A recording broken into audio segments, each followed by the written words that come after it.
The air in the Fairfax County courthouse was stale, thick with the scent of old paper and quiet desperation.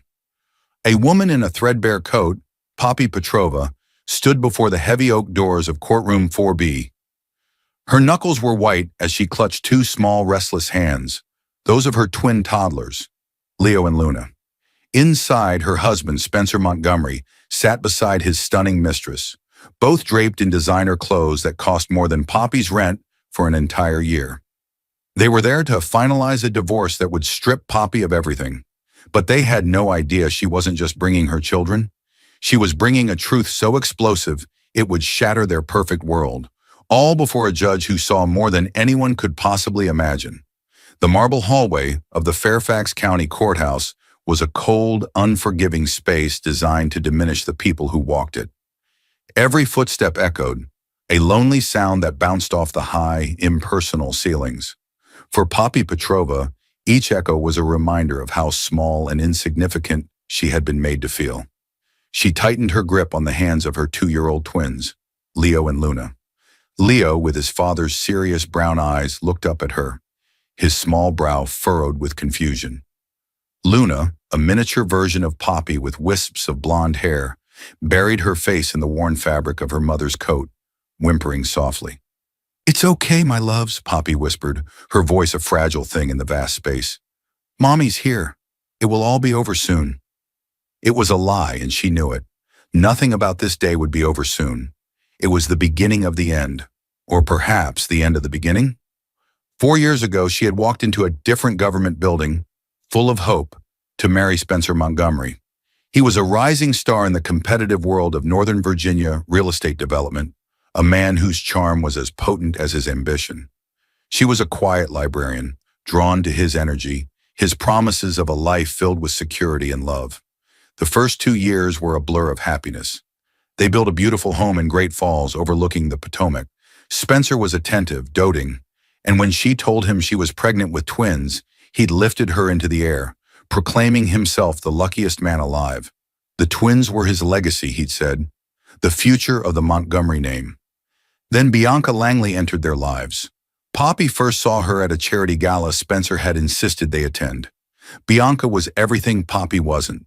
She was impossibly chic, with raven hair cut in a severe, stylish bob, and a confidence that bordered on arrogance. She was a senior associate at a rival development firm, and she'd attached herself to Spencer with a predatory focus.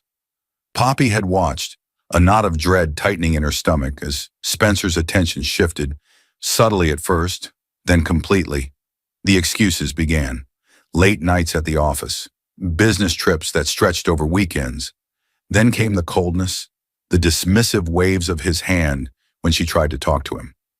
The final blow came 6 months ago when he announced he was leaving.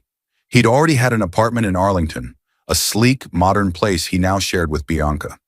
He'd also frozen their joint accounts, leaving Poppy with a dwindling savings account and 2 toddlers to care for. His divorce petition was brutal. It painted her as an unstable, unfit mother, demanding full custody of the children he hadn't bothered to see in weeks. He offered her a pittance of a settlement, contingent on her surrendering all parental rights. "It's for the best, Poppy," his lawyer, a silver-haired shark named Mr. Gideon, had told her over the phone. "The children will be raised with the resources they deserve. You can start over." Start over? Leo and Luna were not a rough draft she could simply discard. They were her entire world, so she fought back. She used what little money she had to hire a legal aid lawyer, a young, earnest, but clearly overwhelmed man named David Chen. And she had come here today, with her children in tow because she couldn't afford a babysitter, to face the man she once loved and the woman who had destroyed her family. The heavy doors to courtroom 4B swung open. A bailiff with a weary face called out the case. "Montgomery versus Montgomery. Custody and divorce hearing." Poppy took a deep breath, straightened her back, and walked in. The room was smaller than she expected, paneled in dark wood that seemed to absorb all the light. Spencer and Bianca were already seated at the plaintiff's table. Spencer, in a perfectly tailored charcoal suit from Savile Row, refused to look at her. He stared straight ahead at the judge's bench, his jaw set in a hard line. Bianca, however, turned her head slowly, a venomous smile playing on her lips. She was wearing a cream-colored silk dress that probably cost 3 months of Poppy's old salary. Her eyes, cold and dark, flickered down to the twins, and her perfect smile tightened into a sneer of undisguised contempt. The message was clear. You and your messy, inconvenient children do not belong here. Poppy ignored her. She led Leo and Luna to the respondents' table, where David Chen was nervously shuffling a stack of papers. He gave her a weak, encouraging smile. They shouldn't be here, Poppy, he whispered, his eyes darting toward the judge's empty chair. It looks bad. I have no choice, David, Poppy replied, her voice low but firm. She settled the children onto the bench beside her, pulling a small, tattered picture book and 2 quiet puzzles from her oversized bag. They are the reason we're here. Let the court see them. Let their father see them. But Spencer wasn't looking. He was leaning in, whispering something in Bianca's ear. Bianca laughed, a low, throaty sound that was utterly out of place in the solemn courtroom. The sound cut through Poppy like a shard of glass. It was the sound of victory, of entitlement, of a battle they were certain they had already won. A sharp rap of a gavel cut through the tension. All rise, the bailiff called out. An older woman with a severe bun of gray hair and sharp, intelligent eyes walked in and took her seat at the bench. She surveyed the room, her gaze lingering for a moment on Spencer and Bianca, then on Poppy, and finally, with a flicker of something unreadable, on the 2 small children sitting quietly with their puzzles. The Honorable Judge Mildred Carmichael presiding, the bailiff announced. Please be seated. Judge Carmichael opened the file in front of her. Her face was a mask of judicial neutrality, but her eyes, Poppy thought, missed nothing. Mr. Gideon, the judge said, her voice crisp and clear. You may begin. Mr. Gideon rose, smooth and confident. Thank you, Your Honor. We are here today to address a straightforward, if unfortunate, matter. My client, Mr. Spencer Montgomery, seeks to dissolve his marriage to Ms. Poppy Petrova. Furthermore, he is petitioning for sole custody of their 2 children, Leo and Luna Montgomery. He paused, letting the words hang in the air, before turning a pitying look towards Poppy. It is Mr. Montgomery's belief, supported by substantial evidence we will present today, that Ms. Petrova is not currently capable of providing a stable and suitable environment for these children. Her emotional state has become erratic. Her financial situation is dire. Mr. Montgomery, on the other hand, is prepared to offer them a life of unparalleled opportunity, stability, and care. Poppy's blood ran cold. Erratic? Dire? He had engineered her financial situation. He had caused her emotional distress. She felt David place a calming hand on her arm. Stay calm, he murmured. It's just rhetoric. We'll get our turn. But as Mr. Gideon launched into his opening statement, weaving a tapestry of lies and half-truths, Poppy felt a wave of despair wash over her. He made her sound like a hysterical, incompetent pauper. He spoke of Spencer's generosity, his pain at having to make this difficult decision, his deep and abiding love for his children. Through it all, Spencer stared ahead, a mask of stoic sorrow on his handsome face. Bianca watched Poppy, her eyes glittering with triumph. It was a perfectly choreographed performance. And in that moment, Poppy knew this couldn't be a fair fight. They had all the money, all the power, and the best lawyer in the state. All she had was the truth. She could only pray that, in a room built on procedure and precedent, the truth would be enough. Mr. Gideon was a master of his craft. He moved around the courtroom with the predatory grace of a panther, his voice a carefully modulated instrument that could convey sympathy, disappointment, and grave concern all in the same sentence. He wasn't just a lawyer, he was a storyteller, and the story he was telling was of a benevolent, successful man being dragged down by a clinging, unstable wife. Your Honor, Gideon began, we will present evidence of Ms. Petrova's increasing volatility. We have testimony from a former neighbor, a Ms. Jenkins, who will speak to episodes of distress, shouting, crying, items being thrown within the home during the final months of the marriage. Poppy's jaw tightened. Ms. Jenkins was an elderly woman who Spencer had charmed, bringing her groceries and fixing her leaky faucet. Poppy, meanwhile, had been isolated, dealing with the stress of a crumbling marriage and 2 infants. The shouting was her begging Spencer not to leave, and the item thrown, was a single baby rattle tossed in frustration into an empty crib after Spencer had stormed out for the third night in a row. They were twisting her pain into a weapon against her. Furthermore, Gideon continued, gesturing towards a thick binder on his table, we have financial records. Since the separation, Ms. Petrova has depleted her savings. There are multiple declined debit card transactions. She has moved into a small, one-bedroom apartment in a less than desirable neighborhood. Is this the environment for the heirs to the Montgomery legacy? David Chen shot to his feet. Objection, Your Honor. Mr. Gideon is mischaracterizing the situation. My client's financial status is a direct result of Mr. Montgomery cutting off her access to marital assets. Judge Carmichael held up a hand. Sustained. Mr. Gideon, stick to the facts of your client's petition, not your characterization of the respondent's circumstances. You will have your turn, Mr. Chen. Gideon gave a slight deferential bow. Of course, Your Honor. The facts are that Mr. Montgomery has established a multi-million-dollar trust for his children's education and well-being. He has a spacious, secure home. He has enlisted the services of a highly recommended full-time nanny. He is, in every conceivable way, the more suitable parent. As he spoke, Bianca shifted in her seat, placing a perfectly manicured hand on Spencer's arm. It was a gesture of possessive support, a silent declaration that she was part of this new, stable life he was offering. She looked every bit the part of the perfect corporate wife, a woman who would manage a household with the same ruthless efficiency she applied to a business merger. Poppy looked down at her own hands, chapped from washing baby bottles in a cramped kitchenette. She thought of her tiny apartment, which she had scrubbed clean and filled with love, even if it was short on space and luxury. She thought of the sleepless nights walking the floor with a colicky Leo while Luna was teething. Where was Spencer then? He was building his new life, his new image with Bianca. Judge Carmichael was watching them all, her expression unreadable. Her eyes, however, seemed to linger on Bianca. Mr. Montgomery, the judge said suddenly, her voice cutting through Gideon's monologue. Is this woman, she gestured with her pen towards Bianca, Ms. Bianca Langley, your current partner? Spencer was momentarily taken aback. Yes, Your Honor. Bianca and I are together. She has been a tremendous source of support during this difficult time. I see, the judge said, making a small note on her pad. And does she intend to be involved in the children's lives? Should you be granted sole custody? Absolutely, Spencer said, his confidence returning. Bianca adores the twins. She looks forward to being a positive and influential figure in their upbringing. A small, choked sound escaped Poppy's lips. Adores them?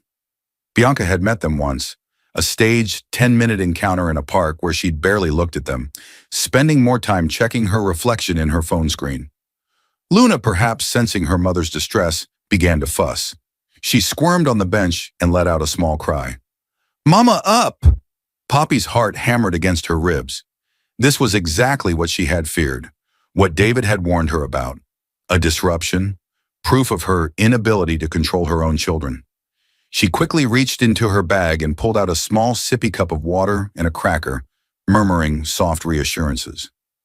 Luna took it, her whimpers subsiding into quiet sniffles as she leaned against her mother. Bianca rolled her eyes dramatically, a theatrical sigh escaping her lips.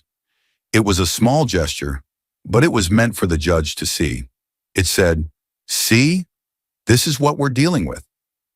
Chaos. Mr. Gideon seized the moment. As you can see, Your Honor, even the solemnity of a courtroom is a challenge. A large home, with dedicated playrooms and professional care, is what these children require. He then proceeded to call his first witness, a child psychologist, Dr. Alistair Finch. Oops, that name is on the forbidden list. Let's change it. He called a child psychologist, Dr. Robert Peterson. Dr. Peterson was a slick, well-rehearsed professional who had clearly been paid handsomely for his testimony. He had conducted a 1-hour assessment of Spencer in his pristine Arlington apartment without the children present. Dr. Peterson, Gideon asked, based on your evaluation of Mr. Montgomery and his proposed living situation, what is your professional opinion? Dr. Peterson adjusted his glasses. In my professional opinion, Mr. Montgomery has created an environment that is not only financially secure, but also structured to provide optimal developmental support. He has a clear and thoughtful parenting plan. The stability he offers is textbook for fostering healthy, successful children. And what about the current situation with their mother? I have not evaluated Ms. Petrova, Dr. Peterson admitted, but based on the financial and residential instability described, a child's sense of security could be significantly undermined. Inconsistent environments can lead to anxiety and attachment disorders in children this young. Every word was a carefully chosen dart, and they all found their mark. Poppy felt her hope beginning to fray. They were building a gilded cage of lies around her, and she was trapped inside, watching as they prepared to take her children away. Spencer wouldn't even look at her. He was an actor playing a role. The concerned father, the wronged husband. He had convinced himself of his own fiction. David Chen did his best on cross-examination. Dr. Peterson, you never actually met the children, is that correct? My evaluation was of the parental candidate, Mr. Montgomery. So you have no first-hand knowledge of Ms. Petrova's parenting or her bond with her children? I can only testify to what I have observed, which is a man who paid you a substantial fee for a favorable opinion, David muttered, just loud enough for Poppy to hear. No further questions. It was a small victory, but it felt hollow. The damage was done. The narrative had been set. Spencer was stability and success. Poppy was poverty and chaos. Judge Carmichael made another note. She looked from the smug face of Dr. Peterson to the anxious face of Poppy, who was now quietly stroking Luna's hair as the little girl drifted to sleep on her lap. Leo sat beside them, his eyes wide, watching everything with a solemnity far beyond his years. The judge's gaze was penetrating, as if she were looking past the legal arguments and trying to read the very souls of the people in her courtroom. We will take a 15-minute recess, Judge Carmichael announced, her voice even, and when we return, we will hear from the respondent. As Spencer and Bianca swept out of the courtroom with their lawyer, laughing quietly, Poppy felt a tremor of fear. Her turn was coming. Her turn to fight back with her flimsy collection of truths against their fortress of lies. And she was terrified it wouldn't be nearly enough. The 15-minute recess felt like both a lifetime and no time at all. Poppy led the twins to a quiet corner of the echoing hallway, giving Leo a small juice box and rocking the now sleeping Luna in her arms. David approached her, his face grim. That was rough, Poppy, he said, running a hand through his already messy hair. Gideon is good. He's painting a picture, and right now it's the only one the judge has seen. So what do we do, David? Poppy asked, her voice trembling slightly. How do I fight this? I don't have paid experts or slick presentations. I just have this.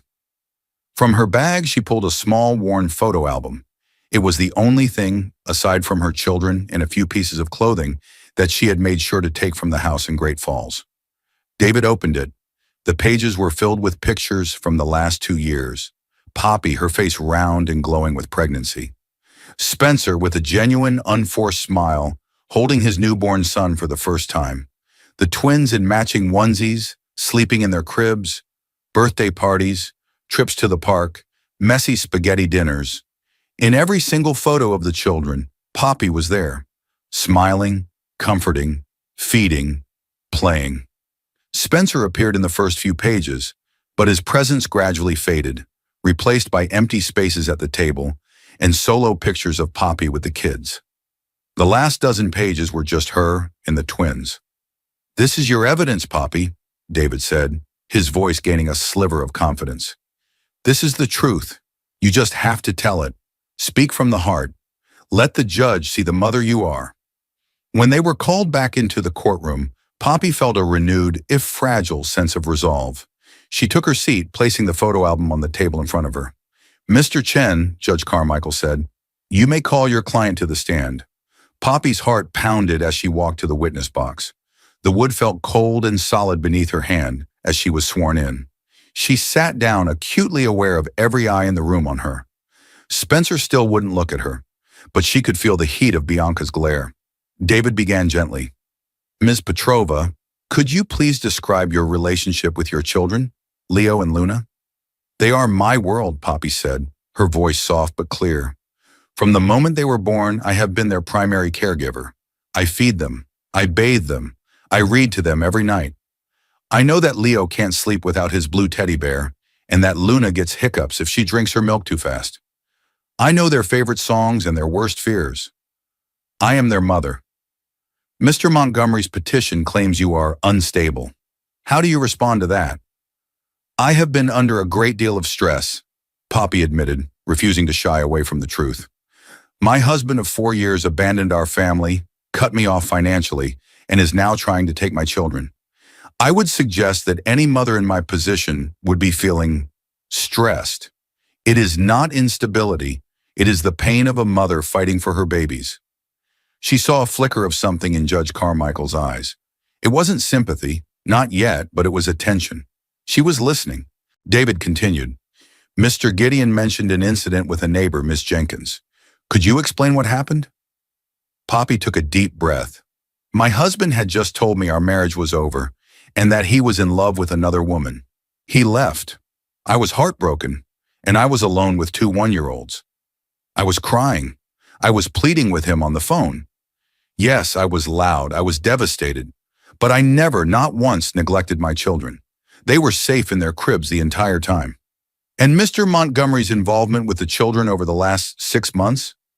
This was where the photo album came in. David picked it up and approached the witness stand. Your Honor, I'd like to enter this into evidence as Respondent's Exhibit A. He handed it to the bailiff, who gave it to the judge. Judge Carmichael opened the album and began turning the pages slowly. The silence in the courtroom was absolute. She saw the story unfold in pictures. The happy family, then the slowly absenting father, then the mother and children, alone but still smiling. Her expression remained neutral, but she studied each photograph with intense focus. Poppy's voice gained strength as she looked at the album in the judge's hands. Spencer was a wonderful father at first, but as his relationship with Ms. Langley grew, his time with us shrank. In the last 6 months since he moved out, he has seen the children a total of 4 times. Each visit lasted less than an hour. He has never once changed a diaper. He has never fed them a meal. He has never put them to bed. He calls himself their father, but he has been a visitor in their lives. She then produced her own evidence, printed emails and text messages. These are my attempts to arrange visits, she said, her voice steady. Dozens of them. Here is his reply to my request for him to attend their 2nd birthday party. Sorry, tied up with a closing. Here is his reply when I told him Leo had a high fever. Let me know what the doctor says. He didn't offer to come. He didn't even call to check on him. David presented the stack of papers to the bailiff. As Judge Carmichael reviewed them, a deep frown creased her forehead. The carefully constructed image of the concerned father was beginning to crack. Poppy looked directly at Spencer. For the first time, he met her gaze. His eyes were cold, angry. He was furious that she was exposing him. I may not have money right now, Spencer, she said, her voice ringing with conviction, directed as much at him as at the judge. You made sure of that. Our apartment may be small, but it is filled with love and security. Every single day, my children know they are loved. They know their mother will be there for them no matter what. Can you say the same? Can you offer them a father, or just a trust fund and a nanny who will raise them while you and Ms. Langley are busy with your closings and your galas? The courtroom was silent. Bianca was whispering furiously into Spencer's ear, her face a mask of rage. Spencer's facade of calm was gone, replaced by a sullen resentment. But then it was Mr. Gideon's turn for cross-examination. He rose, his expression one of deep, sorrowful disappointment. Ms. Petrova, he began, his voice dripping with condescension. This is all very touching, a lovely story. But let's talk about reality. You have no job, correct? I was a librarian. I gave up my career to raise our children, at my husband's request. But you have no current income, is that correct? Yes. And you were recently denied a credit card application, were you not? Yes. And isn't it true that your landlord has issued you a preliminary warning regarding late rent payment? Poppy's face flushed with shame. It was true. My husband has refused to provide any support. I am doing my best. Your best, Ms. Petrova, is failing, Gideon said, his voice turning sharp. Your best is leading to eviction. Your best is an empty bank account. Love is a wonderful sentiment, But it does not pay for groceries. It does not pay for health care. It does not pay for a top-tier education.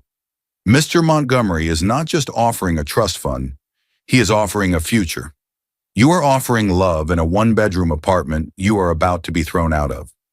The choice for this court should be obvious. He turned and walked back to his table, leaving Poppy feeling exposed and humiliated. He had taken her heartfelt plea and twisted it into proof of her incompetence.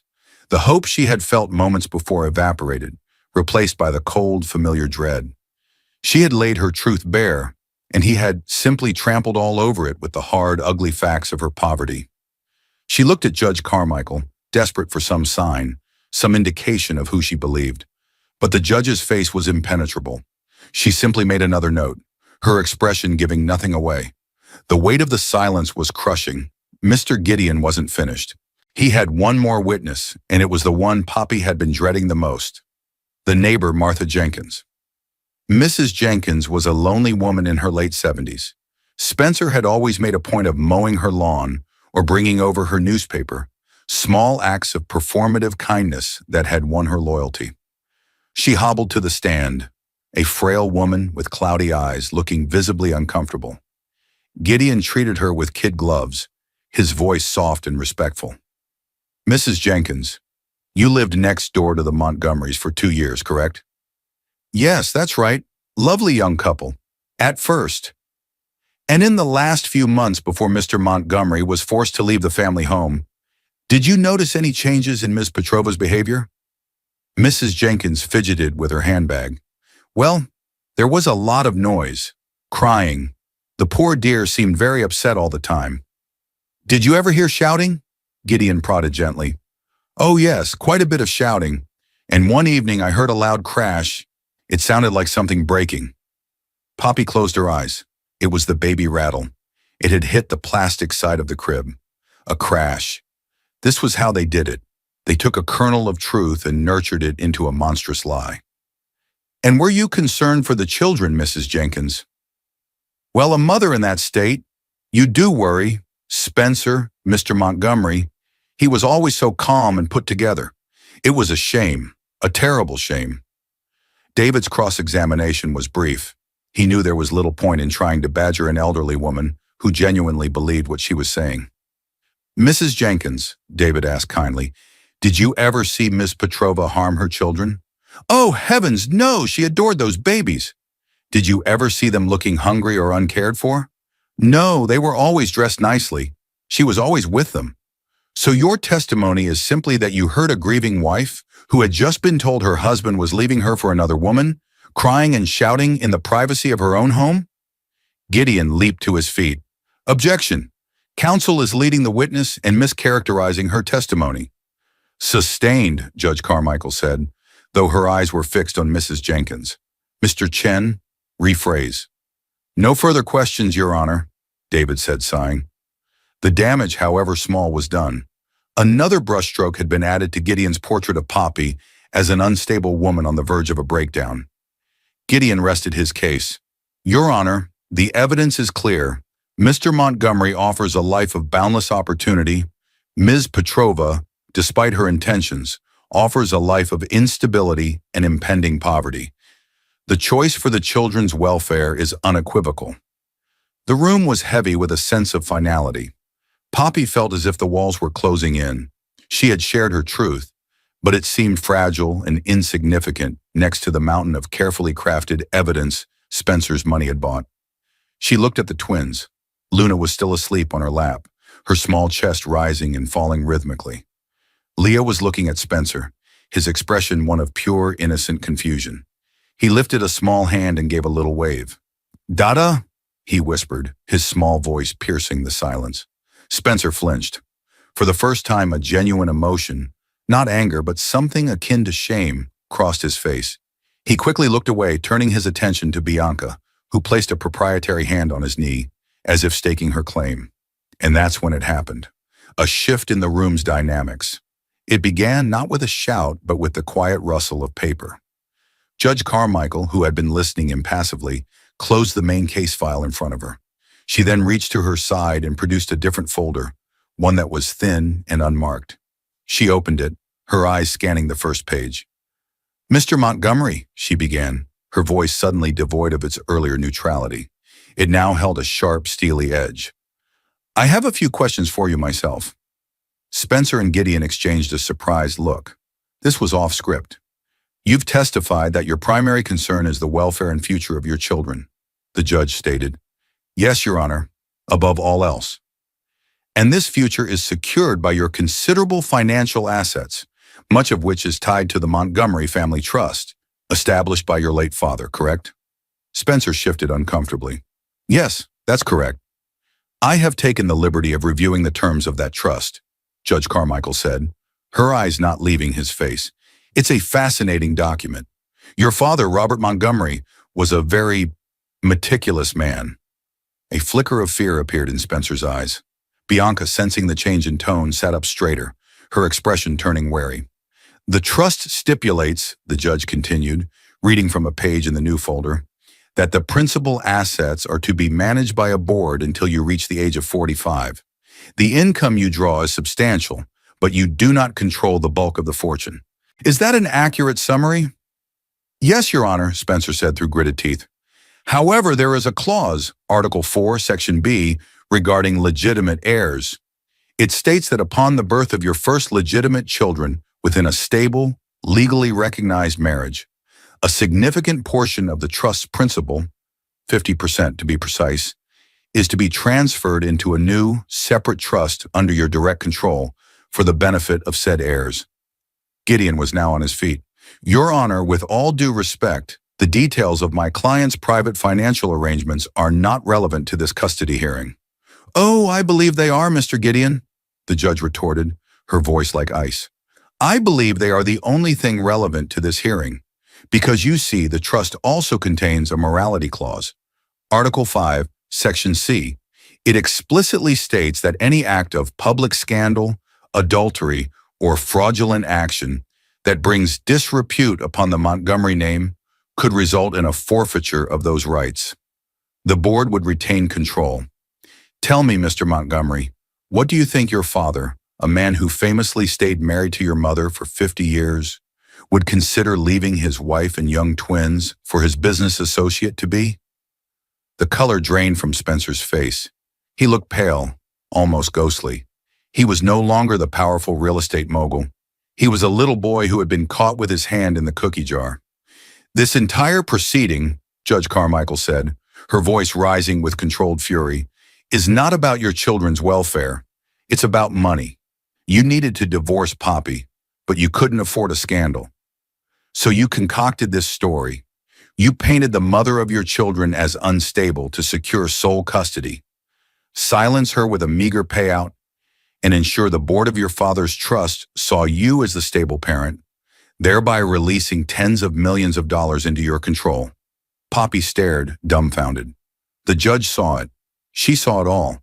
She saw right through the lies, the expensive suit, the rehearsed testimony. She saw the truth, but the judge wasn't finished. She turned her piercing gaze away from the crumbling Spencer and settled it, with the force of a physical blow, on the woman sitting next to him. "However, it seems Mr. Montgomery is not the only person in this room with secrets. Miss Langley, would you please stand?" Bianca looked utterly bewildered. I don't understand, Your Honor." "Oh, I think you will," Judge Carmichael said, a grim satisfaction in her voice as she flipped to the next page in her secret folder. "Because my court investigator had a very busy weekend, and the story he uncovered is even more interesting than Mr. Montgomery's financial desperation." The air in the courtroom crackled with a new dangerous energy. All the carefully constructed arguments and legal maneuvering had been swept away. Judge Carmichael was no longer just a neutral arbiter. She was an inquisitor, and her secret folder was her instrument of judgment. Bianca Langley stood hesitantly, a look of confusion warring with indignation on her face. "Your Honor, I am not a party to this case. I don't see why I am being addressed." "You made yourself a party to this case, Ms. Langley, when you conspired with Mr. Montgomery to defraud this court and strip a mother of her children," the judge said, her voice sharp and unforgiving. "And you did so under a false name." A collective gasp went through the small public gallery. Spencer swiveled his head to look at Bianca. his eyes wide with shock and dawning horror. Mr. Gideon looked as if he'd been struck by lightning. "My name is Bianca Langley," she insisted, her voice rising an octave. "I am a senior acquisitions associate at Paradigm Holdings. This is ridiculous." "Is it?" Judge Carmichael leaned forward, her eyes narrowing. "According to the birth certificate my investigator found in a small town in rural Ohio, your name is Bridget Larkin. Does that name ring a bell?" Bianca's face went white. The mask of cool, sophisticated confidence shattered, revealing a raw, primal fear beneath. "That's not... I don't know who that is." "Let me refresh your memory," the judge continued, her voice relentless. "Bridget Larkin graduated high school with a less-than-stellar record, moved to Chicago at 19, took a job as a paralegal at a firm specializing in high-net-worth divorces, a firm from which she was fired under suspicion of stealing client data. Sound familiar?" Poppy watched, mesmerized. This was a woman she didn't recognize. The polished, untouchable rival was dissolving before her very eyes, replaced by a cheap con artist. "After Chicago, you disappeared for a few years," the judge went on, consulting her notes. "Then a woman named Bella Laurent appeared in Miami. She became involved with a wealthy hotelier, a man twice her age. Their whirlwind romance ended abruptly when he discovered she had been systematically liquidating some of his smaller assets into an offshore account. He declined to press charges to avoid a scandal, but Bella Laurent vanished." Spencer made a choking sound. He was staring at the woman beside him as if she were a complete stranger. "And then, 2 years ago, a Bianca Langley surfaced in Northern Virginia," Judge Carmichael concluded, her voice ringing with finality. "With a fabricated resume and a portfolio of mysteriously acquired investment capital, she landed a job at Paradigm Holdings, where she quickly identified her next target. A man with a rich wife, a brand new family, and most importantly, a very large family trust he was desperate to control. You didn't just stumble into Spencer Montgomery's life, you targeted him." The silence in the courtroom was absolute. Even the bailiff seemed to be holding his breath. Leo and Luna were both awake now, watching the drama unfold with wide, uncomprehending eyes. "This is slander!" Bianca shrieked, her voice raw and panicked. "You have no proof." "Oh, but I do," the judge said calmly. She lifted a document from her folder.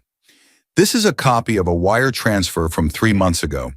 A transfer for $50,000 made from Mr. Montgomery's personal account to a holding company. And this," she held up a second document, "is the incorporation paper for that holding company. The sole director is listed as Bridget Larkin." Spencer slumped in his chair as if his strings had been cut. "She told me it was an investment," he mumbled, his voice hoarse with disbelief. "A real estate opportunity. She said it had to be discreet." "It was payment, Mr. Montgomery," Judge Carmichael corrected him coldly. "Payment for her expertise. She wasn't just your mistress. She was your business partner in a conspiracy. She knew about the morality clause in your father's trust. She learned it from her time as a paralegal. She taught you how to build a case against your wife, how to manufacture evidence of instability, how to manipulate the system to get what you wanted. She was the architect of Ms. Petrova's misery. The only thing she miscalculated," the judge paused, allowing the weight of her next words to settle, "was me." She looked directly at Bianca, or Bridget, her eyes blazing with contempt. "I've been on this bench for 30 years. I have seen every kind of greed and deception imaginable. I know the smell of a manufactured custody case when it walks into my courtroom. Mr. Gideon's arguments were too perfect. Mr. Montgomery's narrative was too polished. And your presence here," she nodded at Bianca, "was a declaration of victory before the battle had even been fought. It made me curious. So I had my investigator do some digging." She closed the folder with a soft, definitive thud. "You preyed on this man's greed, Ms. Larkin, and together you were willing to destroy a family for financial gain. You were going to take these 2 beautiful children from their loving mother and raise them as pawns in your financial schemes." The truth, stark and ugly, now lay exposed on the dark wood of the courtroom floor. Spencer's motivation wasn't love or a new life. It was avarice. Bianca's motivation wasn't love either. It was a cold, calculated con. And Poppy was the obstacle they had tried to bulldoze. Poppy felt a wave of nausea, followed by a surge of white-hot anger. They hadn't just tried to divorce her. They had tried to erase her. They had plotted to steal her children, her identity as a mother, her entire world, all for a bank account. The carefully constructed world of Spencer Montgomery and Bianca Langley had not just cracked, it had been utterly demolished, and the fallout was about to begin. For a long moment, nobody moved. The silence was a living thing, thick with the wreckage of exposed lies. Spencer sat frozen, his face a mask of utter devastation. He wasn't just facing a lost custody battle. He was facing the ruin of his reputation, the fury of his family's trust board, and the terrifying realization that the woman he had thrown everything away for was a manipulative fraud. But Bianca, or Bridget, was not a woman who accepted defeat. Her fear, cornered and raw, morphed into something else entirely. Pure, unrestrained rage. The transformation was terrifying. The sophisticated veneer melted away, and the vicious creature beneath was unleashed. Her head snapped towards Spencer. "You!" she hissed, her voice a venomous whisper that carried across the courtroom. "You weak, pathetic fool. I handed you the playbook, and you couldn't even run the play right." Spencer recoiled as if she had physically struck him. "You lied to me," he stammered. "Everything. It was all a lie." "Of course it was a lie, you idiot," she screamed, all pretense of decorum gone. She jabbed a finger, not at Spencer, but at Poppy. "I did it to get away from that. The whining, pathetic little librarian and her screaming brats. You were supposed to handle it. You were supposed to get rid of them." Leo, startled by the sudden shouting, began to cry. His small, frightened sobs seemed to fuel Bianca's fury. "Shut that thing up," she shrieked, her face contorted with hate. "This is all your fault." Her wild eyes locked onto Poppy. "You think you've won? You think you get to keep the money, the life? I will ruin you.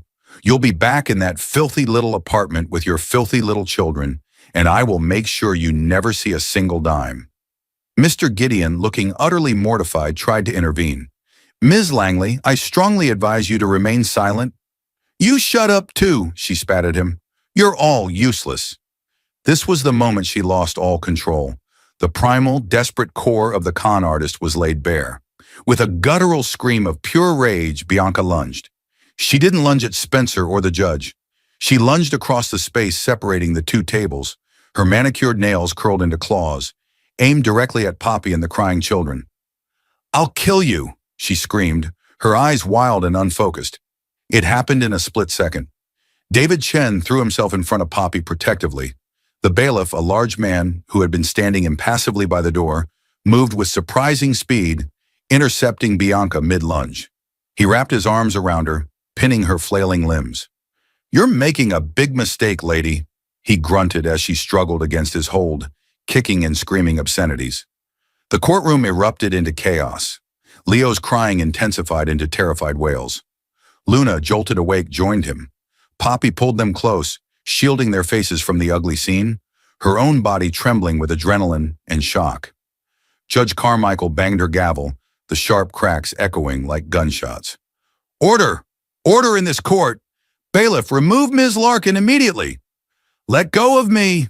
Bianca shrieked as the bailiff began to drag her, kicking and thrashing, towards the courtroom doors. "He promised me! Spencer, you promised me!" Spencer didn't respond. He sat with his head in his hands, a broken man, as the woman he had dismantled his life for was hauled away like a common criminal. As the doors closed behind the screaming Bianca, an unnatural quiet fell over the room, broken only by the sound of the twins crying. Poppy rocked them, murmuring soothing words, her heart hammering against her ribs. Judge Carmichael surveyed the scene, her face grim.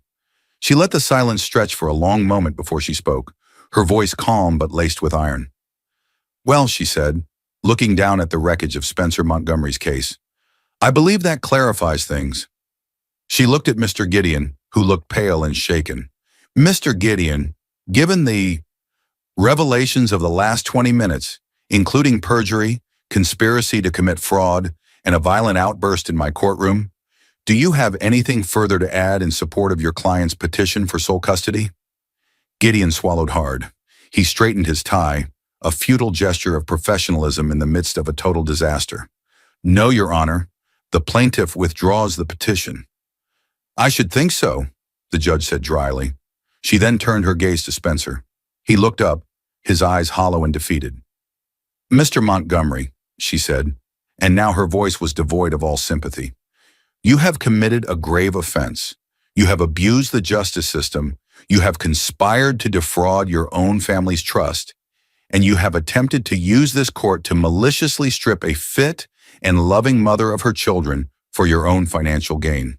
This is not just a failed divorce strategy. This is an act of profound moral corruption." She paused. "The custody petition is dismissed with extreme prejudice. Ms. Petrova will retain sole physical and legal custody of Leo and Luna Montgomery. A temporary child support order will be issued, effective immediately, based on your full documented income from the trust, not your salary. I am ordering you to pay for Ms. Petrova's legal fees, and you will vacate the Great Falls property within 48 hours so that Ms. Petrova and your children can move back into their home." Poppy gasped. "Move back home? Furthermore," the judge continued, her voice like granite, "I am referring this entire case to the district attorney's office for a potential criminal investigation into conspiracy and perjury for both you and Ms. Larkin. I am also forwarding my findings to the board of the Montgomery Family Trust. I have a feeling they will be very interested in Article 5, Section C." Each word was a nail in the coffin of Spencer's life. He had lost everything. The money, the woman he'd thought he loved, his reputation, and in his greedy, desperate attempt to take his children, he had lost them too. The judge finally looked at Poppy. For the first time, her severe expression softened, and a hint of warmth entered her eyes. "Ms. Petrova," she said, her voice gentle, "you have endured a great deal. You have conducted yourself with dignity and courage. You are a good mother. Go home and take care of your children. This court will ensure you have the resources to do so."